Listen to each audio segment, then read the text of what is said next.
Good day, everybody, and welcome to another edition of the Military and Foreign Affairs Network. I am your host, the voice of reason. Today is day 41 of the ongoing war between the Russian Federation and Ukraine, and obviously we are continuing our coverage of the ongoing fighting. And I must say that I have to apologize as the map was incorrect yesterday. Obviously, some of you noticed that and have reported it in the comment section. I appreciate it. We had an OBS error in which it was recording the previous map that I had on a previous recording and/or session that caused that issue. So we should be upgraded now. You should be able to see my cursor moving around, and we have a fairly updated map that I think at least fairly accurately represents the ongoing picture on the ground inside of Ukraine in the areas around Ukraine. But first and foremost, as you'll notice, a couple of things in this new and updated map, which I'm sure many of you have access to and have observed on your own. But you can clearly see that the Russian forces have fully withdrawn from the pocket that was kind of formed to the northwest of Kiev, and at the same time that massive salient that we saw extending from the Russian border all the way west towards Brovary, again, is gone as well, as we have seen many of these Russian military units, these battalion tactical groups, have since withdrawn back into the Russian Federation or into Belarus, if you're looking at the northwest quadrant of the operation to the west of the Dnieper River. Now, again, as I talked about before, in all likelihood, these battalion tactical groups are going to look at repairing and coalescing its forces into more adequate fighting units, as some of them have sustained fairly significant casualties in the ongoing fighting. At the same time, many of these units are now being transferred to the southeastern quadrant of the engagement areas, and again that extends from Kharkiv all the way down to Donetsk. And again, we're seeing the Russians looking to launch a rather major offensive to seize control of targets such as Sloviansk and Kramatorsk. We know right now the Russian military has seized control of Izium. And right now they are looking at securing bridgeheads over the Savensky Donets River. And we know that a few of these bridges over said river have been damaged or destroyed in the ensuing fighting. And obviously we're seeing Russian units repair these bridges and also quite possibly put up pontoon bridges over their routes of advance into the eastern portions of Ukraine.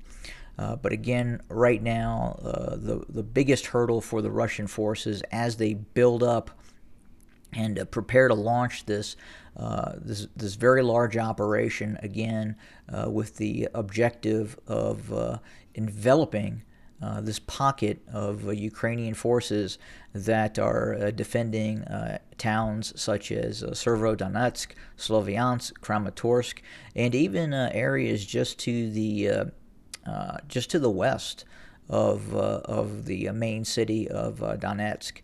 Again, we have not seen the DPR, LPR forces, the forces of the Novorossiya militias, have the ability to effectively make major advances into their areas of responsibility, especially this town, Avdiivka. Again, I butchered that, but you get the point. And again, it has been very, very challenging for the Russian military, the forces of the its proxy forces of the Russian militias based in these areas, to effectively push into these areas. And again, Many of these areas have been very heavily fortified over the last many years of the ongoing low-intensity war that has taken place between the separatist forces and the Ukrainian military. So we have heard reports that as many as 60,000 Russian forces may be massing for a push into the lower southern part of the Donbass region, again with the intent, quite possibly, to encircle large amounts of Ukrainian forces, kind of located in this area where my cursor is kind of circling. At the same time, we have new information about the expansion of the Ukrainian military. And as I talked about in the initial stages of the conflict, a lot of this war, the effectiveness of the Ukrainians and its ability to defend itself from the Russian Federation, would lay in the hands of its ability to mobilize its forces and adopt that total war mentality. And in fact, we're starting to see that. Or, well, we're not just starting to see that. We have been seeing that over the last many weeks now. And it's reported that the Ukrainian military has expanded to roughly 400,000 personnel. Now, we're unsure if this includes Air Force personnel, obviously naval personnel, but the large majority of this, in terms of its force construct, is obviously ground forces. At the start of the war, the ground forces consisted of roughly about 160,000, 170,000 personnel. Then you had the National Guard forces as well, which was mainly a light infantry force, but it did have tanks and tank units and mechanized infantry units with armored infantry fighting vehicles and artillery assigned to some of those National Guard brigades. And that force was roughly 40,000 personnel. So we have seen that force of roughly 200,000 personnel see the addition of approximately 130,000 reservists, and then quite possibly another anywhere from 60 to 100,000 territorial defense militias as well, signing up to join the Ukrainian armed forces. So right now we're looking at roughly probably within the vicinity of about 400,000 personnel now in the Ukrainian ground forces. Now some of those forces obviously are still training and shoring up its capabilities in terms of becoming actual combat units, and then also being deployed to replace losses in some obvious territorial defense units, or even regular Ukrainian motorized or mechanized or tank battalions that currently exist and have taken quite a few casualties as this war continues. But again, we have seen the Ukrainian military go from roughly 250,000 now up to in excess of 400,000 personnel, and continuing to grow. So probably within the next 30, 60, 90 days, again, we could see the Ukrainian armed forces look to surpass more than 500,000 personnel. Now, at the same time, we have heard that the Russians are continuing its recruitment drives and build up as well. We have not seen what we would define as a total national mobilization by the armed forces of the Russian Federation, but they are attempting to recruit new personnel into its forces. And again, it doesn't have the same look as the total war mentality that we're seeing inside of Ukraine. The Ukrainians are viewing this as for all intents and purposes, a great patriotic struggle, much like we observed the Russians during World War II against the Germans. And we see that sort of mindset right now inside of Ukraine. We don't see that inside of the Russian armed forces as of yet. Could that change in the near future? Quite possibly. We are seeing the Russians, what I would define as limited mobilization, but not full mobilization as of yet.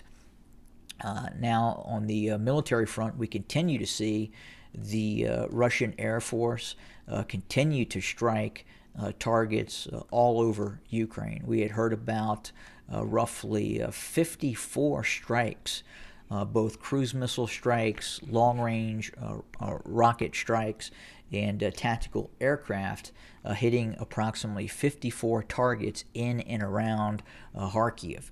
So again, the Russian tactical air efforts are still well underway and continuing to pound Ukrainian forces. We understand that a command site had been recently hit near Kharkiv. We also understand a special forces training facility south of Mykolaiv, southwest of Mykolaiv, within the vicinity of the town of Ochakiv. And we believe it was this area here that's recently been struck by sea-launched cruise missiles against targets within the vicinity of this town, focused on the Ukrainian Special Operations Forces. So again, you have the Ukrainian ground forces, you have the Ukrainian air mobile forces, you have the Ukrainian National Guard forces, the Territorial Defense Forces, and the Special Operation Forces. All of these are components of the Ukrainian armed forces that operate within the context of actual ground forces, if that makes sense. Much like the Russian Federation does. Again, you have with the Russian Federation, you have the actual Russian ground forces. You have the Russian VDV, or the airborne forces. You have the naval infantry and coastal defense forces, and the Russian National Guard as well. And again, all of these are very sizable forces and are each components of the ground fighting units within the Russian Federation. But we're watching the situation very, very close. In the southeastern portion of Ukraine. We're also watching what is going to happen near Kharkiv. As I had spoke about in an earlier video, I think the Russians are going to be able to articulate success only, I would think, if they are able to eventually seize all territory on the eastern bank of the Dnieper River. And more specifically, the first stages of achieving that type of success is going to be seizing the city of Kharkiv. And that is going to be a very long operation for the Russians to conduct and quite possibly to achieve success. But again, that is not certain. Obviously, this is an ongoing war. There are ongoing battles. And the Ukrainians have shown themselves to be resisting this operation by the Russians in a very tenacious manner. And again, right now, I think the Russians are primarily focused on Kharkiv, and then obviously the encirclement of Ukrainian forces near Kramatorsk, Sloviansk, Severodonetsk. And these are going to be very, very pivotal operations. If the Russians are not able to achieve an encirclement of both Kharkiv and Kramatorsk and Sloviansk, and those Ukrainian forces in this pocket that could be pocketed by Russian forces, the Russian ability to continue operations and seize remaining territory, which again is going to be very, very challenging. There'll be more hurdles after the Russians, if the Russians in fact are able to take control of these areas. But furthermore, there will be additional hurdles. But the Russians will achieve none of these goals if the military objective is to capture all territory east of the Dnieper River. That simply will not happen if the Russians are not able to pocket those Ukrainian forces in Severodonetsk, Kramatorsk, Sloviansk, and very importantly, Kharkiv. Kharkiv is going to have to be reduced, captured, and or enveloped, and then forced to capitulate if the Russians are going to continue to move into the eastern Donbass and secure terrain east of the Dnieper River. This is too big of a city to be left alone, and there are sizable formations of the Ukrainian military inside of Kharkiv. This is going to and is becoming rapidly a fortress city on par with the resistance that we've seen in areas like Kiev, Mariupol, and Chernihiv to the south. And again, as of yet, it's been tough going for the Russians to envelop many of these northern cities, and even operations continue in Mariupol as we speak. And it's probably going to take some weeks, given the level of resistance and preparations the Ukrainian military has done in and around, or basically right now inside of Mariupol. These units appear inside of Mariupol, at least, to have been very well supplied and have stored quite a bit of ammunition, food, and supplies needed for an extended siege of Mariupol.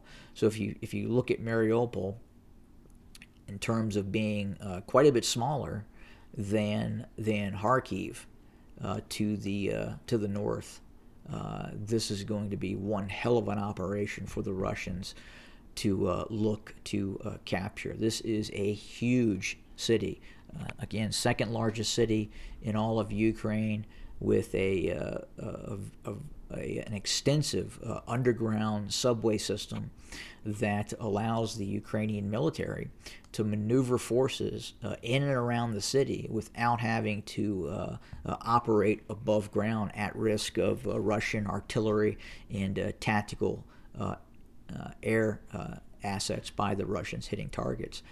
And at the same time, we also know the Ukrainian air defense network near Kharkiv, or I would more accurately describes the air defense is continued resistance with its air defense assets in Kharkiv.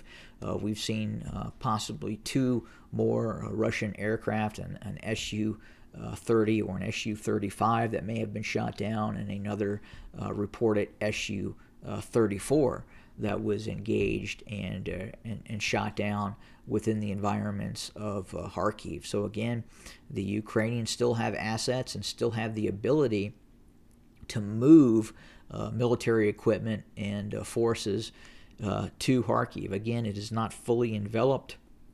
The only thing that prevents the Ukrainian from moving forces into Kharkiv, or I won't say prevents Ukrainian forces from moving into Kharkiv, it makes it risky for Ukrainian forces to reinforce Kharkiv and supply Kharkiv, is again Russian tactical air assets and long-range rocket artillery and regular artillery as well. But that is the situation on the ground right now. Again, we're watching very, very closely what is going to happen in this region, again, running from Kharkiv all the way down basically to Mariupol. We think the Russians are going to look to consolidate and launch a fairly significant offensive designed to capture large amounts of territory along the eastern bank of the Dnieper River. And I think any operations towards Mykolaiv and additional operations on the western bank of the Dnieper River, such as those forces deployed near Kherson, are currently operating in a holding capacity and are not continuing offensive operations. In fact, we continue to see the Ukrainian military conducting offensive operations within the environments very, very close to Kherson. And that was one of the reasons why we've seen some recent attacks by the Russian Air Force against both Ukrainian maneuver units, and obviously, more importantly, is the Russian focus on hitting Ukrainian supplies, petroleum reserves, and the ability to feed and move its army around. And again, that's what the Russians are focusing on right now in terms of its tactical air efforts and cruise missile efforts as well. But that's the situation on day 41. We appreciate everyone joining us, and we will have more content very, very soon. Thanks again. Have a good day.